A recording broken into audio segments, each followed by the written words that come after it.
Today I have an email from Andromeda who says, "Hi Patrick, should I allow ICU doctors take my baby boy off life support, or should I allow surgery for a tracheostomy and PEG tube? He's got global anoxic brain injury." From Andromeda.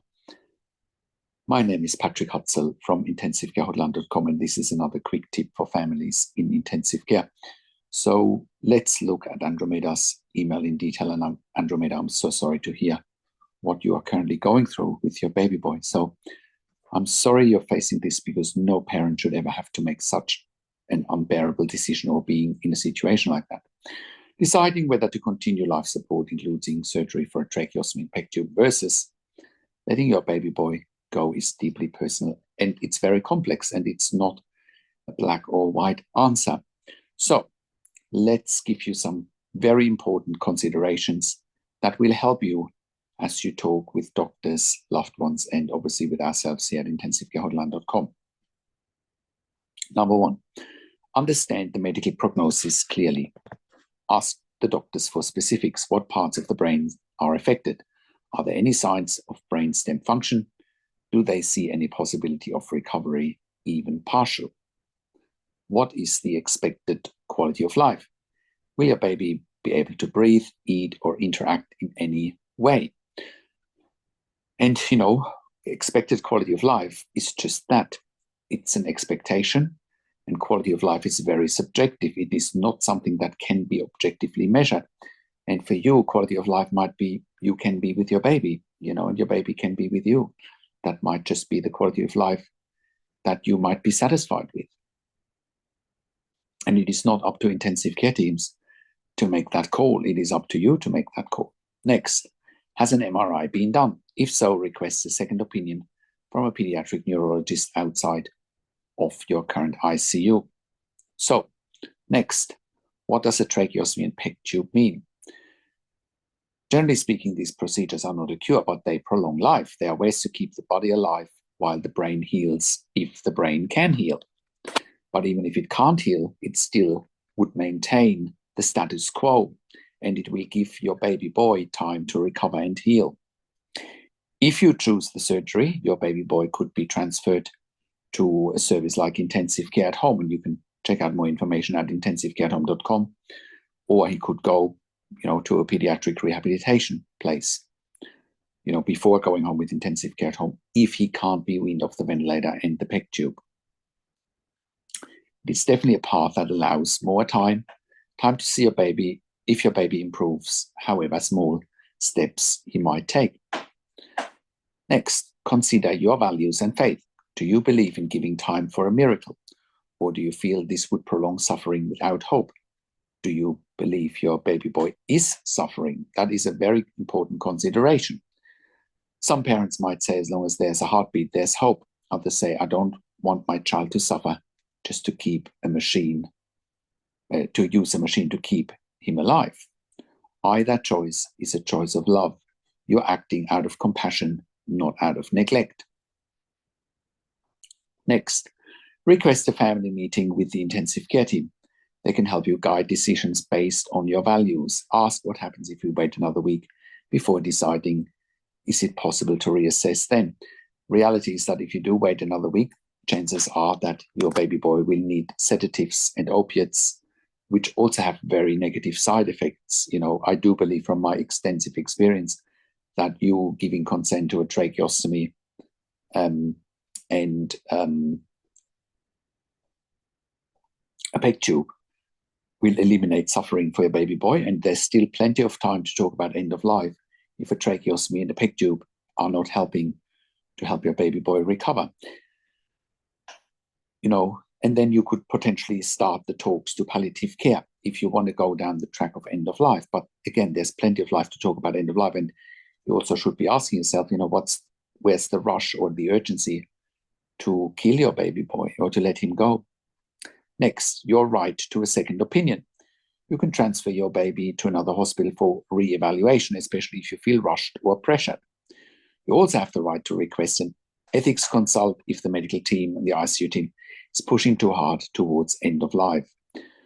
And I would not bank my money necessarily on an ethics consult, because they're often, employees of the hospital, and they will often decide what's in the best interest of the hospital, not necessarily what's in the best interest of a patient. Just keep that in mind.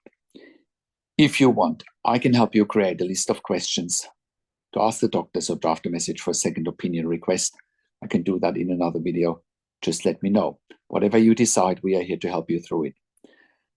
Because it is important that you think this through very carefully and that you don't rush decisions today that you might regret in 12 months' time. My advice is make decisions today that you don't regret in 12 months' time, because that could be the worst out of all. Because if you make a decision today that you let your baby boy go, you might regret that, and there's no return from that. Please keep in mind that,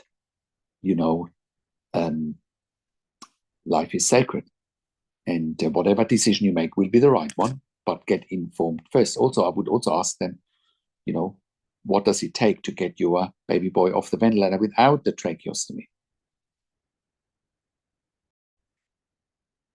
In any case, I hope that helps.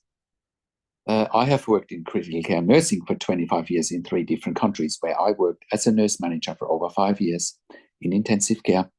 And I've been consulting and advocating for families in intensive care since 2013 here at intensivecarehotline.com. And I can very confidently say that we have saved many lives for our clients in intensive care. And you can verify that on our intensivecarehotline.com testimonial section. And you can verify that on our intensivecarehotline.com podcast section, where we have done client interviews. Because our advice is absolutely life-changing. Because our advice is life-changing, that's why we help you to improve your life instantly, make informed decisions, have peace of mind, control, power, and influence. Making sure that your loved one gets best care and treatment always.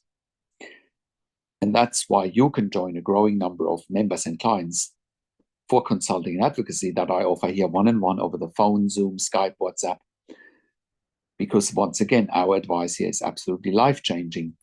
And when I talk to you and your families directly, I handhold you through this once-in-a-lifetime situation that you simply cannot afford to get wrong.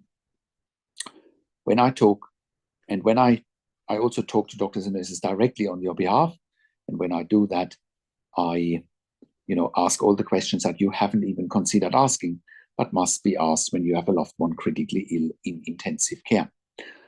I also represent you in family meetings with intensive care teams. We also do medical record reviews in real time so that you can get a second opinion in real time. We also do medical record reviews after intensive care if you have unanswered questions, if you need closure, or if you are suspecting medical negligence. And all of that, and we also have a membership for families of critically ill patients in intensive care. And you can become a member if you go to intensivecarehotline.com. If you click on the membership link, or if you go to intensivecaresupport.org directly. In the membership, you have access to me and my team 24 hours a day in the membership area and via email, and we answer all questions intensive care related. In the membership, you also have access to 21 ebooks and 21 videos that are exclusively for our members, and all of that will help you to make informed decisions, have peace of mind, control, power, and influence. And if you like and all of that you get at intensivecarehotline.com, call us on one of the numbers on the top of our website, or simply send us an email to support@intensivecarehotline.com with your questions. And if you like my videos, subscribe to my YouTube channel for regular updates for families in intensive care. Click the like button, click the notification bell, share this video with your friends and families, and comment below what you want to see next and what questions and insights you have from this video. I also do a weekly YouTube live where I answer your questions live on a show, and you will get notification for the YouTube live if you're a subscriber to my YouTube channel, or if you are a subscriber to my intensivecarehotline.com email newsletter at intensivecarehotline.com. Thank you so much for watching. This is Patrick Hutzel from intensivecarehotline.com, and I will talk to you in a few days. Take care for now.